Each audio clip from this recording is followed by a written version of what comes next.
মানেই দর্শকের এক অন্যরকম উন্মাদনা। তাই তো মুক্তির পর থেকে প্রায় ৩ সপ্তাহ ধরে হাউসফুল যাচ্ছে মেগাস্টারের বরবাদ। আই থেকে শুরু করে দর্শক উন্মাদনা একের পর এক রেকর্ড ব্রেক করেছে সিনেমাটি। এর মধ্যে জানা গেল ছবিটি IMDb'র জনপ্রিয় সিনেমার তালিকায় উঠে এসেছে। ডাটাবেসটির সেরা ১০০ জনপ্রিয় সিনেমার তালিকায় ৪৪তম স্থানে আছে বরবাদ।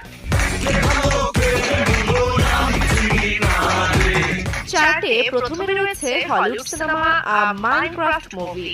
সেই তালিকায় snow white, আনোরা, Superman, mission impossible, the final রিকনিং, Sikandar এর পাশাপাশি স্থান পেয়েছে বাংলাদেশি সিনেমা বরবাদও। শুধু তাই নয়, IMDb'তে সিনেমাটি ৭.৪ রেটিংও পেয়েছে।